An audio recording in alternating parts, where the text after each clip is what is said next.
Okay, good afternoon, everyone, and welcome. This is another live space from AINB. This will be actually the last one of our first season. We had, I think, almost 10 interviews in the last months, and indeed, we are on for a summer break. So, again, welcome. I'm maybe going to recall what AINB is about. So the AINB stands for the Belgium Interior Architects Association, which is composed of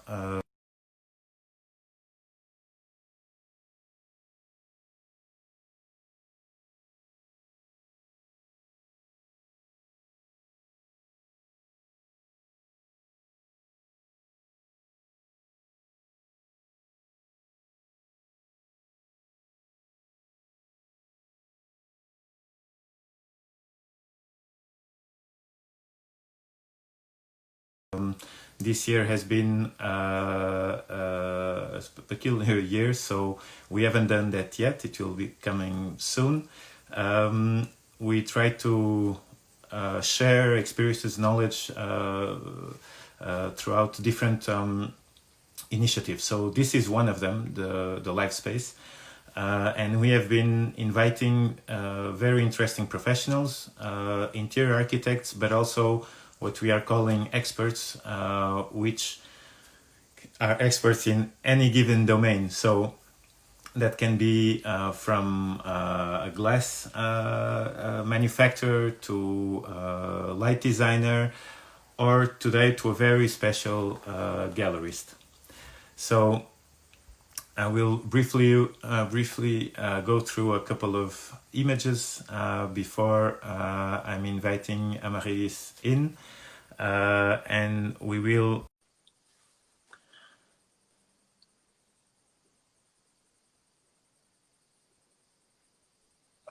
And this should be working. Hello, Amaryllis. Hello, Mauro. How are you? Fine, and you? I'm good. Welcome. Thank you.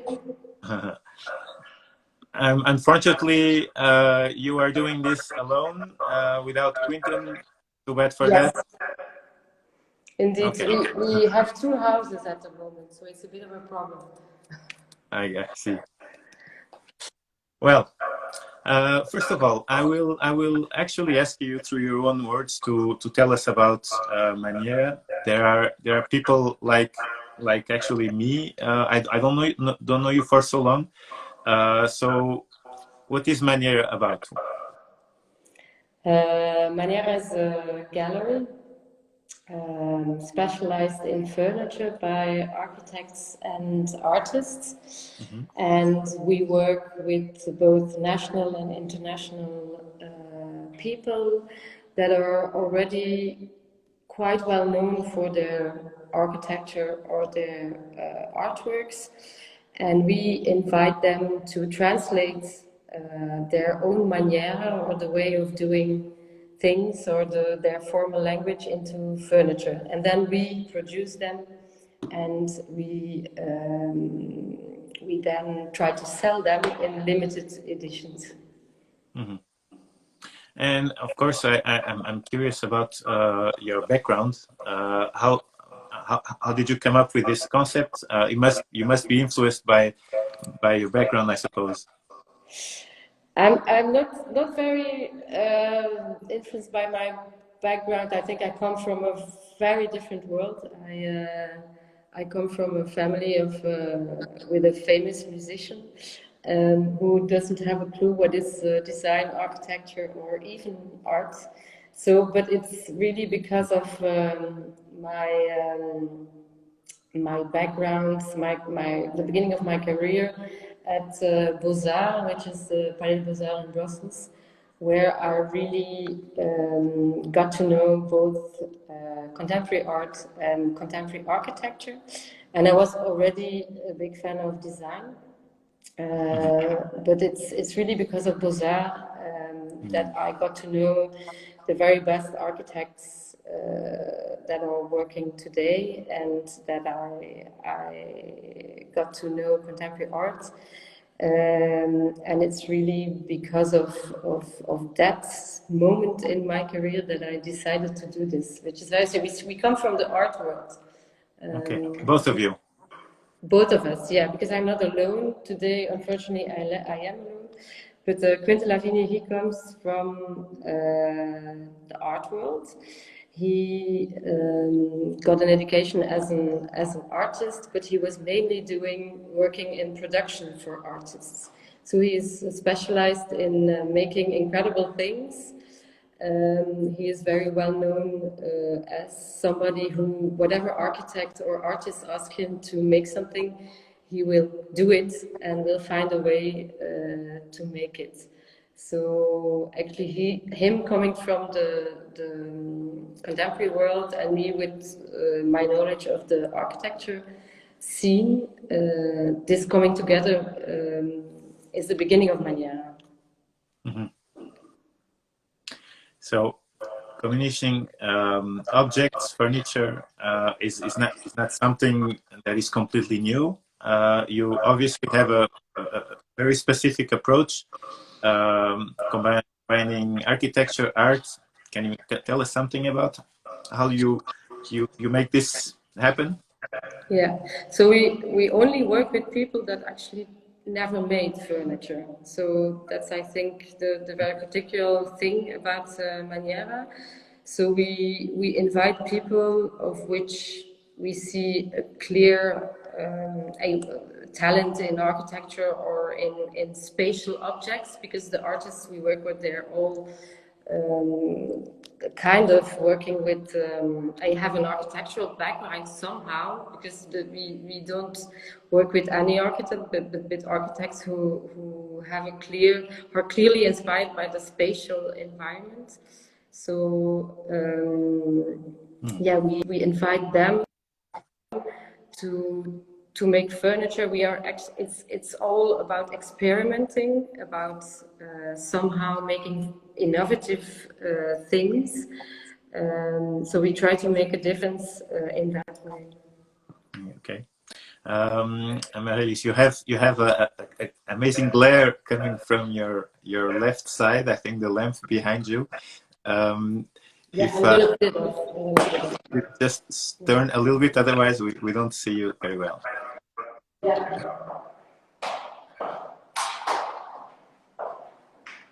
Actually, I'm in this very old house in Knokke from 1924, and there's only in one space there's internet.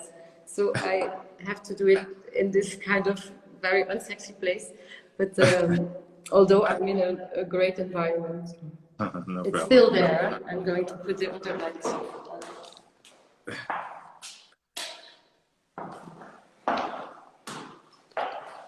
Now I'm in the dark. No, it's okay. We see you very well. No, it's still there. Okay. So, and of course, wondering, went through the list of all the different people. Well, not all, but many different people you have worked with. How do you select? How do you? What's your criteria? Is it very organic? Is it very impulsive? I guess not. How do you put out names on the table, and how do you finally select? So yeah, we are always working for people that have a very formal language, that have a very unique way of doing things, and like there's nobody building like Bijoy Jain of Studio Mumbai, or the work of Office Gerson Heers, David van Seven has also a very unique character.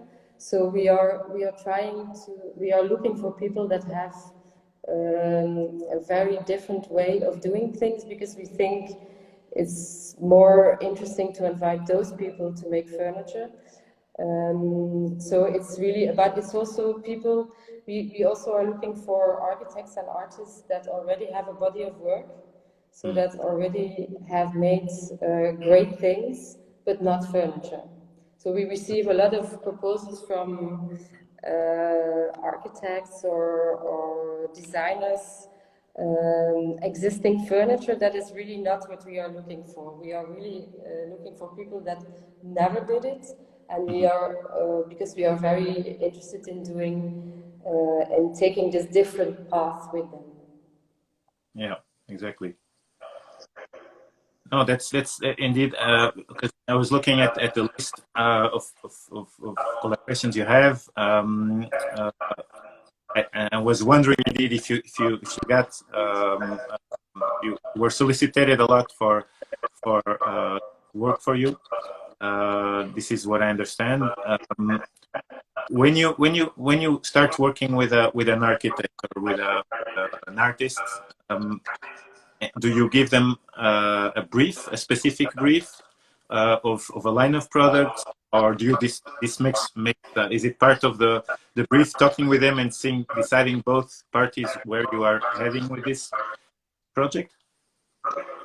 Well, we have kind of evolved. Like in the beginning, we really gave them almost carte blanche. We just asked them to make 4 to 8 objects for an exhibition that, in a way, through the furniture, would show their work as an architect, or their work as an artist, or their work as what they are used to making. Today, of course, it's a little different because we already have a large collection. We have been doing this for 6 years, so now we know what is missing in our collection. We know that maybe we should have a bit more lamps, or we should have.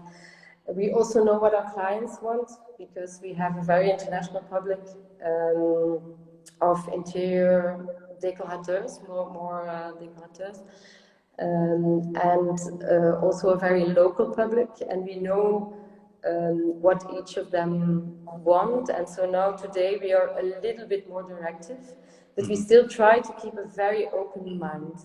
And we also try to think not too commercial, not to think only might sell, but try to still experiment, and still to make new things that maybe are not as comfortable as they should be, or are not as luxurious as one part of our public likes. I see.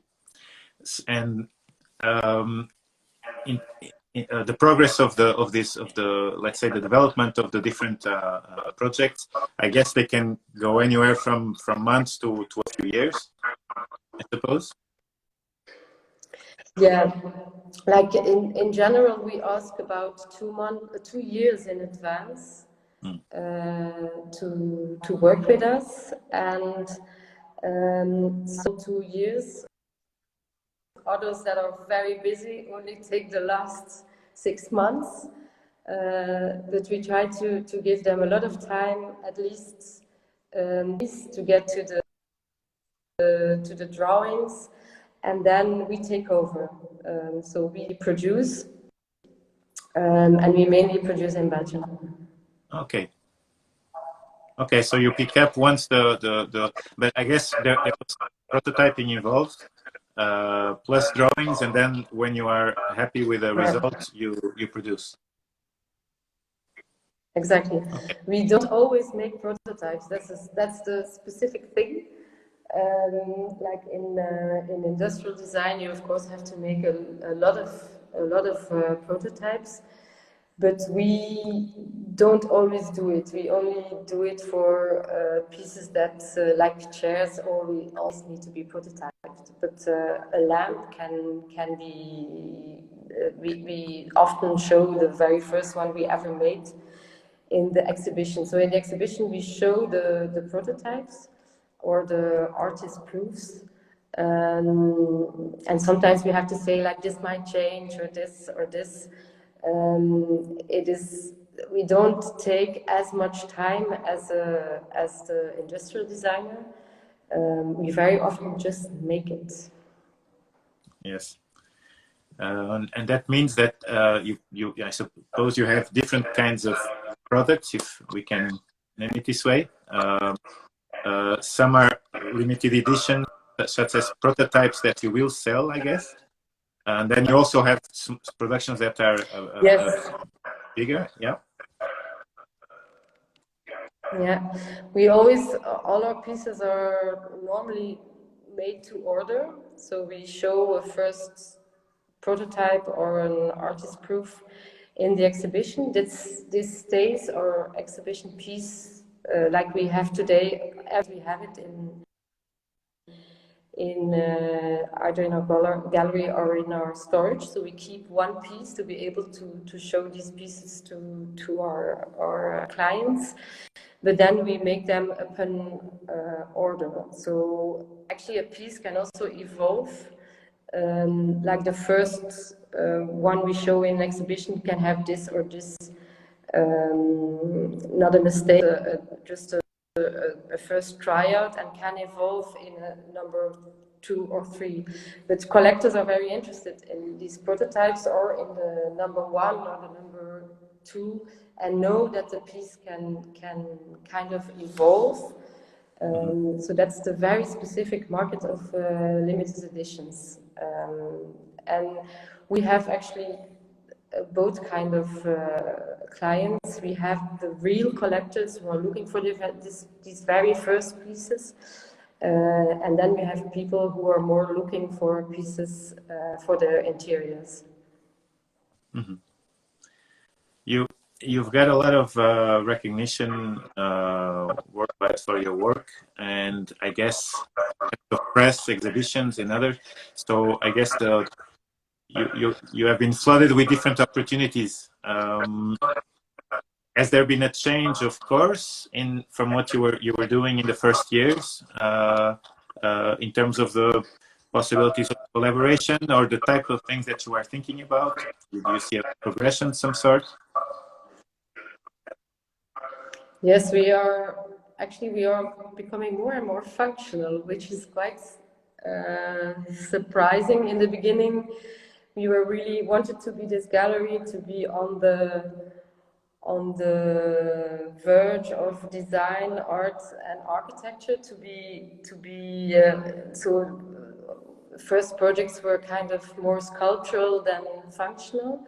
But we are becoming more and more rational and practical and functional because, of course, we know better and better how to make these things. We have also excellent producers who think with us. And then secondly, of course, now we have the big advantage that we can invite everyone we ever dreamt of to invite. We now just can. But we've always been spoiled, actually, so far. Every architect or artist we invited, except one, accepted. And so, and we are preparing some really nice shows with some new names from all over the world. Excellent. I've been running some pictures. Maybe you want to comment a few. Not every work is last year. I understand that, but maybe you can give us a comment on some of the pictures that we are seeing together. Yeah.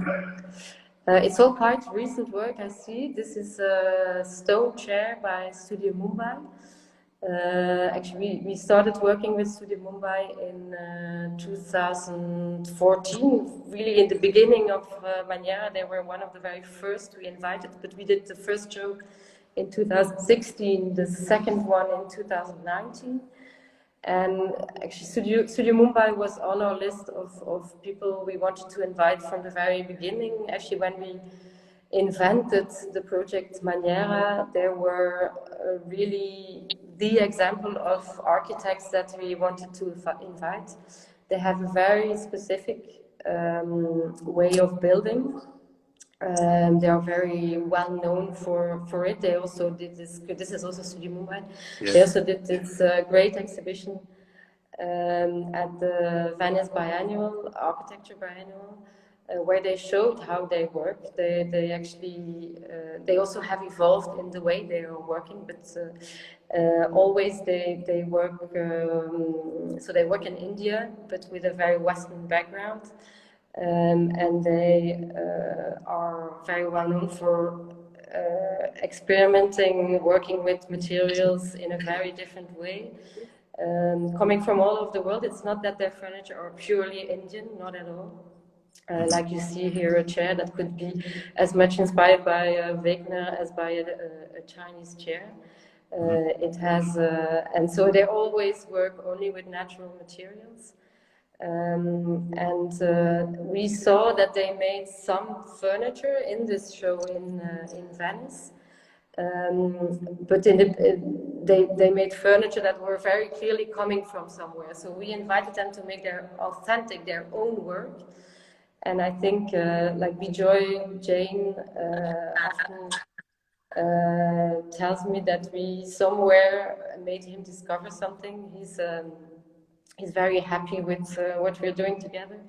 And today he's making almost more furniture pieces than architecture. It's also something he absolutely loves. And he like every now and then we get new proposals. He also is there's a very nice text saying that Bijoy or Studio Mumbai is in constant practice. They are constantly doing things differently, but working from what's there. Like recently, Bijoy altered a bamboo chair. He just put urushi lacquer on it and gold thread, and the result is amazing. He becomes more and more refined. Fantastic. He also has a chair. Sorry. Oh, I'm sorry. I think they also have a workshop, right? An atelier. That's also in part why they are so active, I guess, and so on hands on producing. Exactly. So I said we always produce in Belgium, except these pieces and our carpets, which are hand-knotted in Nepal. But so Studio Mumbai has their own workshop. We knew that before we invited them, because in their buildings everything is made in their own workshop. So every window, every door opener, everything. So we knew there was an incredible craftsmanship. And the furniture are today made in the furniture workshop, where there's the most important artisans are the carpenters and the bamboo masters. Mm-hmm. This is a carpet by Christoph Hefti. Christoph Hefti is a Swiss textile designer. Actually, he's very much specialized in printed fabric. So he worked a very long time for Dries van Noten. He also worked for Balenciaga, Lanvin. Today he's part of the Mugler, Thierry Mugler team. And he is not an architect. He might be considered as a designer, but he's somebody who is very much specialized in one discipline. So that's the people we are interested in, and he has a very particular formal language. And so it was a very, very logical thing to work with him. From his background, working with Dries van Noten, Quinten, my partner, used to also be somehow part of the Dries van Noten team. And he made the carpet before we invited him. So he's really the exception. But ever since, we have been making more and more carpets with him, and they're all. So he makes these incredible drawings, and then goes to Nepal to the weavers. We have 2 workshops working for us with him, and he goes there with his drawings, and there he chooses all the colors, because he goes into the huge storage with all the yarns that are there. The wool, it's always wool, dyed or undyed, there's silk. And then on the spot he chooses the colors and chooses the different techniques. So he then makes a very technical drawing where he explains where he wants what kind of weaving technique and where he wants what kind of length of yarns. So he always plays with different heights. And this one is called the 3 foxes. He first made the 1 fox, which we made for a show in Switzerland, and he's very well known in Switzerland, and we have many of his carpets are in Swiss collections. And this one was made for a particular client we love very much. Maybe she's watching. She commissioned special carpets for her house in the Swiss mountains, and we asked her to make a limited edition out of it. So that's also sometimes what happens, that we get the opportunity to make something new for a particular client, and that we then make a very limited edition. This is only a limited edition of 4. Okay, excellent. I will at this point ask to our viewers, if you want to ask any question to Amaryllis, please do. You have the small spider on bottom of the page, so don't hesitate to ask a question if you have so.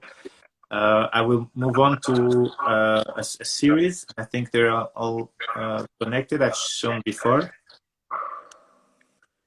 Yes, this is the most recent one. Well, no, the most recent is by Francesca Torso, but we are keeping it a little bit because of Corona. We are going to show it only in September. But this is the one we launched in February by Bernard Dubois and Isaac Reina.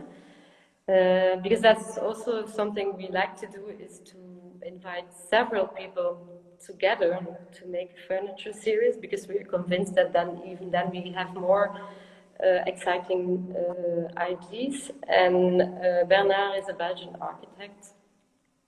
He's in Brussels. He's one of the most well-known interiors he did is the Aesop store in Rue de Namur.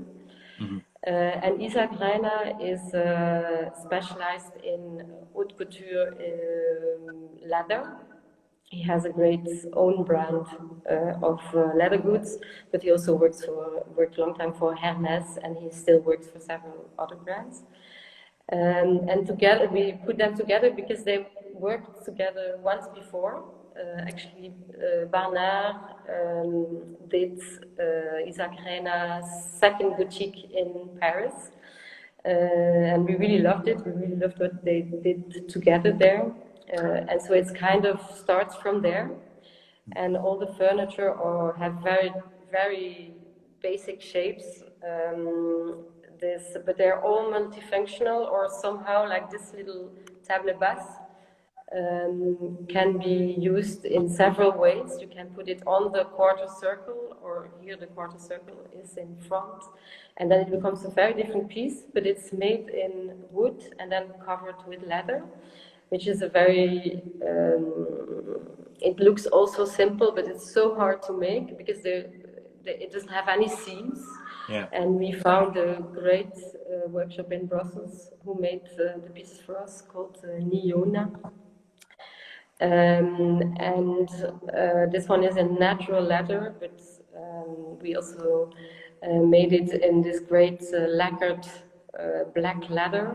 Then it looks almost as varnished with a very glossy black varnish, but it's just in leather. These pieces are very hard to capture if you don't see them in real, because you don't really see it that it's leather. This is a paravent, a room divider, and here there's a very specific technique used. Actually, this paravent doesn't have any hinges. So Niona used a technique invented by Louis Vuitton to make trunks. And actually the different shapes fold out like paper. And so on the pieces, the different pieces are linked with a kind of very strong textile. And then the leather is just put on top. And again, these very geometric shapes. In the background, there's a small folding table. Yes. So we also have a large version of this one. So when you close it, you just see a quarter of a circle. So it becomes almost like an artwork, Ellsworth Kelly artwork on the wall. And when you open it, you flip it open, you have a small table.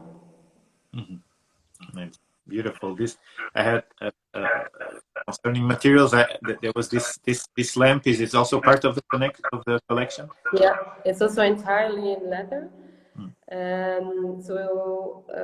Here again, they started off from a very particular shape, which is this. We called it the little drop. When you have a top view, you see just a circle with becoming a square on one side. And the square is just going down, and then you have another little drop. It's super simple. Very often, our objects are quite simple, and not all of them, but often, like we started our adventure also with one piece in mind by an artist called Sophie Nice, who made a small little stool for our daughter when she was born, which is just 3 planks that form one H, and that can be turned, and then it's just an eye. And it's so simple, and we think that very often only an artist or an architect can dares to do something like that, and it's with an incredible, strong result. Yes. There you have a lot of works, so we had to make a selection, of course. This is it's an older was an older exposition, I suppose. Can you tell us something about this? So this is an exhibition again by 2 different parties. Office, Kersenheers, David van Severen, Belgian architect, and Pieter Vermeers, who is a painter. They knew each other again before we invited them to do something together. We had been doing other works with Office before, but Peter painted the famous structures, technical structures on the rooftop of the Solo House, which is, I think, the most famous building by Office Kersenheers David van Severen. And he, to all the technical structures on the roof, he painted gradient color on it, which is really very strong and really was very important, I think, for this house to become as iconic as it is. So we knew they knew each other. We are also very good friends, all of us. Actually, we are just working with a bunch of friends, which is kind of nice. And so we see 3 pieces. One is called the perimeter, which is the curtain in the back, which is a half circle. Yes. Which consists of different blinds, because we can turn with one turn, this gradient color, which is printed on the blinds, becomes a mirror. And it's really inspired by these 80s blinds that are very used often in offices. And so this perimeter, it was really beautiful in the exhibition, but also we showed it at Design Miami in Basel. It's a very strong piece. It's a room divider, of course, and the 2 other pieces were shown at the same time together, and they really form a nice combination. So the lamp is called the light post, and it's entirely made out of glass. It's actually 2 half circles that are connected together, and it's 2 layers of glass. And it gives a very milky kind of light. There's only 1 neon inside, and the 2 glass half cylinders are linked with aluminium. And so, like this piece, for instance, we work with 3 different workshops. Very often, we have to drive around from workshop to workshop. The glass is done in Lyon. Then the assembling is done by Belgian aluminium masters, who have this organization called FEST, where they work only for artists or for in this case a gallery. And then the light is done by a light specialist. And it's the light is very changes during the day. You hardly see it, and it's looks like a mirror column. When during the night, it's really you see this very milky light. And then you have also the the couch, which is an outdoors couch. This show was all about circles. You had a half circle in the perimeter, the cylinder lamp, and then this couch, when you look from above, it's an extended circle. And when you look from the side, you see 3 circles again. So you clearly see, for instance, that this piece is made starting from a plan. That's what an architect does. They start with a plan. But here we have a little help of somebody very much specialized in ergonomy and fluid lines. Actually, the brother of Peter Vermeersch makes cars. He's the famous car designer Louis Vermeersch. So we got the opportunity to work with him on ergonomics.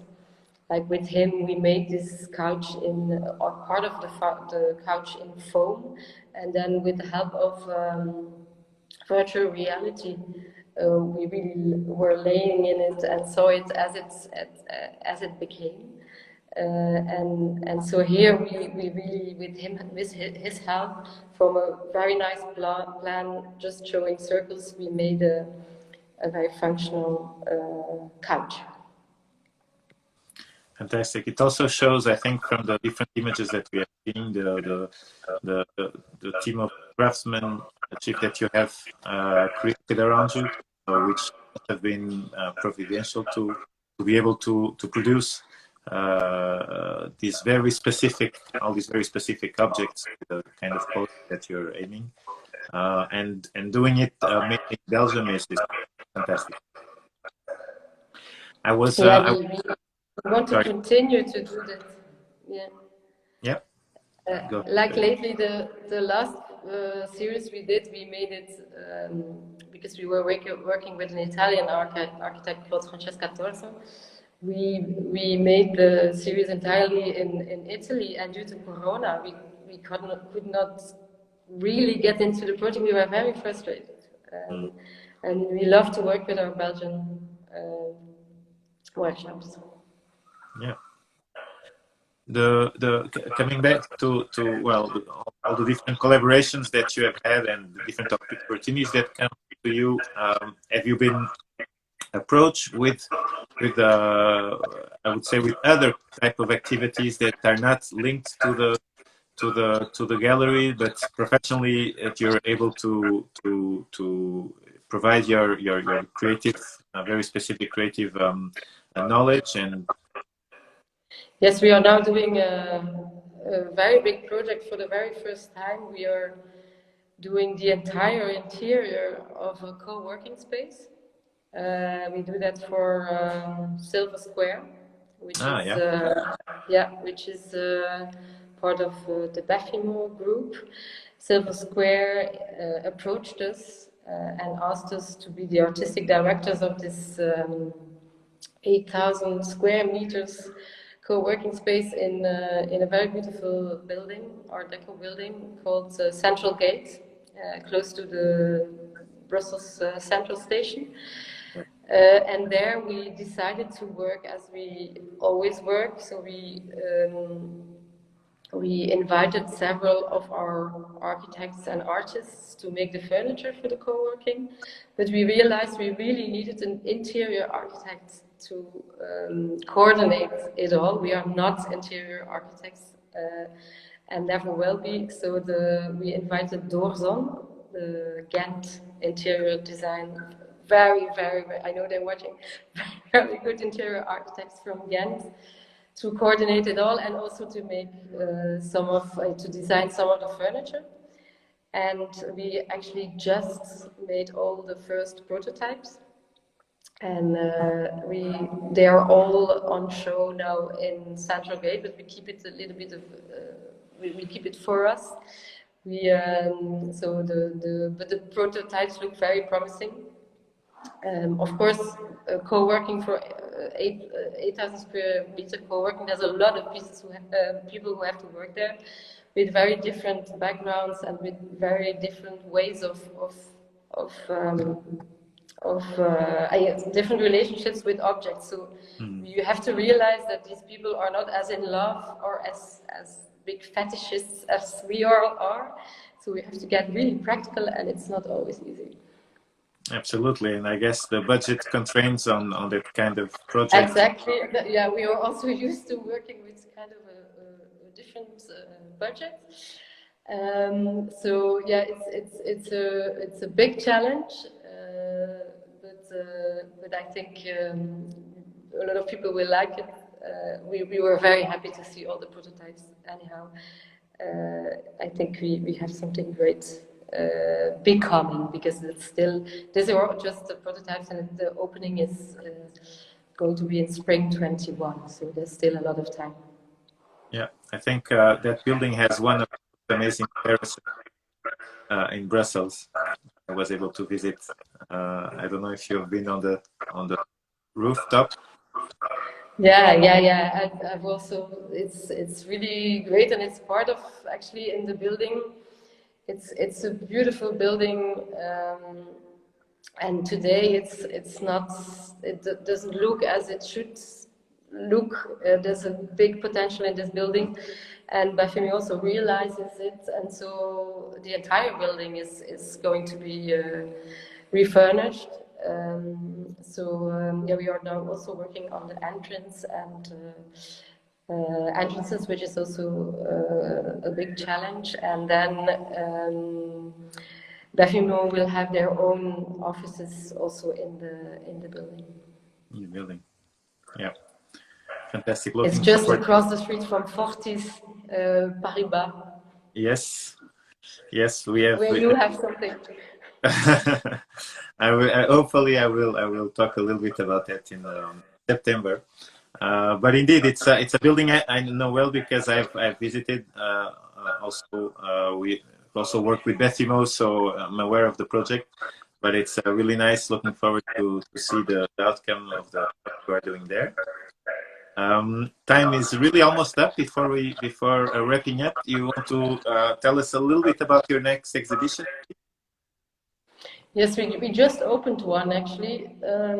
So we are closed in Brussels.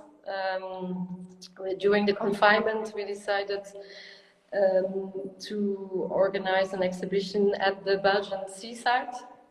And in the beginning, before we had a gallery, we did several shows in iconic houses. Like we did one in the early modernist house by Henri van der Velde, the Hotel Wolfers, or we did one in a house by Julian Lampens, the brutalist iconic architect. And so we said, why not during this strange period do something like that again? And I remembered somebody who told me about the Bear House in Knokke, which is built in 1924 by Herb Hoste, also known as the Black House. And we had good luck, and the house happened to be empty for a while. The house is looking for a new inhabitant, and so we didn't hesitate, and we said, let's do something there. And as we never ever had the chance to do a 5th anniversary show, which we always wanted to do somehow, we are now having somehow a 6th anniversary show. And so not all the objects we ever made are here, but all the people we worked with are represented. And so it's a beautiful house. It was built for a doctor, and the ground floor used to be the doctor's practice, which are now today the most neutral spaces where we show the more sculptural pieces. And then first floor, second floor, we have a beautiful living room, dining room, 2 balconies, 6 rooms full of Maniera pieces. Wow, It sounds like a great experience. Looking forward to go see that. Yes, for us it was kind of almost emotional to see them all again, and I like walking around here, and we are also living here. This is our staycation, so we are very much enjoying this incredible house. Excellent. Amaryllis, thank you so much for your time. It's been a pleasure. I'm looking forward again to go see different exhibitions that that you've already prepared and the upcoming ones, and hope to be working with you soon also. And thank you so much. I will close off your feed, and I will finish up the interview. Okay. Perfect. Okay. Bye Thank bye. you so much. Bye bye. Ciao, ciao.